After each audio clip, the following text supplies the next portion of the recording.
Alleluia, Alleluia. Everybody sing Alleluia, for the Lord has risen, it is true.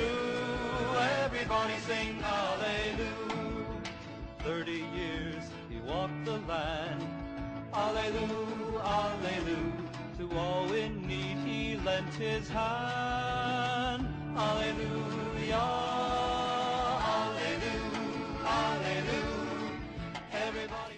About 4 months ago, I posted a video I called "The Novus Ordo Mass is Illicit." In the video, I started with quotes from the Council of Trent, and I worked forward to the time of Pope St. Pius X. I noted that in 1907, Pope St. Pius X condemned the proposition that dogmas, sacraments, and hierarchy, both in their notion and reality, are only interpretations and evolutions of the Christian intelligence, which have increased and perfected by an external series of additions the little germ latent in the gospel. So, Pope St. Pius X condemned the modernist error that claims that sacraments are evolutions and can be changed at whim. I posted a variety of quotes from the magisterium that showed how the Church was reluctant to make any alterations in the liturgy, much less fabricate an entire new rite. In 1911, Pope Pius wrote, "It is well known that the Church has no right whatsoever to innovate anything touching on the substance of the sacraments." So let's pick up from there. Let's talk about how Pope Pius XI refused to tamper with the Good Friday liturgy. As I've thoroughly documented in my Gradualism playlist, modernism gained a foothold in the Church after World War II. And I'll probably do a future video on Gradualism in the Good Friday video, because that's a big topic by itself. However, prior to the war, the magisterium of the Catholic Church stayed true to the traditions that had been handed down to her. In 1928, a Catholic organization emerged. According to this article in the Modern View, a new Catholic society, the Friends of Israel, has been formed at Rome for the purpose of developing within the Catholic world a friendly attitude toward Jews and to arouse sympathies of the Jewish people. This society was welcomed by the Jewish community, according to the Wisconsin Jewish Chronicle. It says a Catholic Society of Rome was formed to urge pro-Jewish amity. It goes on to say that there were monsignors involved in the organization, and it was regarded with favor by several influential cardinals. Here is the logo of the society. It sort of looks like it was designed by a fifth grader. In discussions with Jews, members of the society heard from the Jews that they objected to the language that was included on the Good Friday liturgy. And the liturgy referenced the perfidious Jews. Perfidious means deceitful, untrustworthy, and treacherous. We've seen in several apostolates that are dedicated to particular groups that the apostolates make subtle compromises and serve up a version of Catholicism that would be more palatable to the groups that they are trying to serve.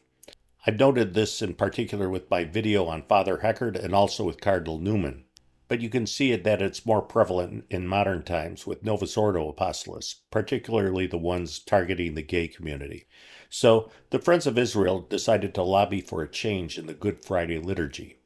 But before the Second World War, a change to the liturgy, however subtle, was considered abhorrent. This is because the Church does not have the right to innovate anything touching upon the substance of the Mass.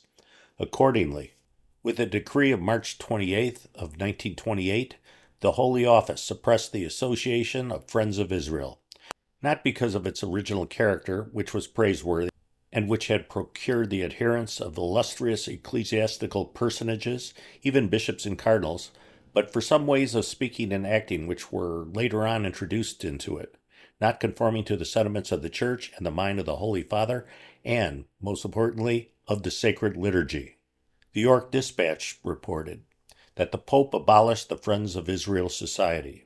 The decree stated that the association had begun to use methods of action and speech which were contrary to the true sense of the Church's teaching in the mind of the Pope and contrary to the sacred liturgy.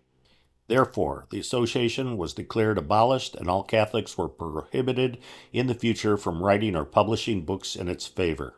The dissolution decree, however, recognized the loftiness of the association's aim in working for the conversion of the Israelites, a thing which the Church itself had never ceased to pray for. Finally, the Lakeshore Visitor added that the Friends of Israel had insinuated a certain manner of speaking and acting not in conformity with the teachings of the Church, with the traditions of the Holy Fathers, and with the liturgy. Before the Second World War, and for the many centuries before it, it was unthinkable to change the liturgy. The Church does not have the right to innovate anything touching upon the substance of the Mass. That belief was inherent in the Catholic religion and was an article of faith. Concocting a new rite of the Mass was well beyond any limits Catholics in past centuries would even contemplate or imagine. The Novus Ordo Mass is clearly illicit. I'll be doing some more videos on this topic in the future. Well, I hope you enjoyed this video. I'll be back again within a week with another one. But in the meantime, please check out my Facebook page and my Twitter page. Every day I post additional content that you won't find on this YouTube channel. And also, please pray for the Church.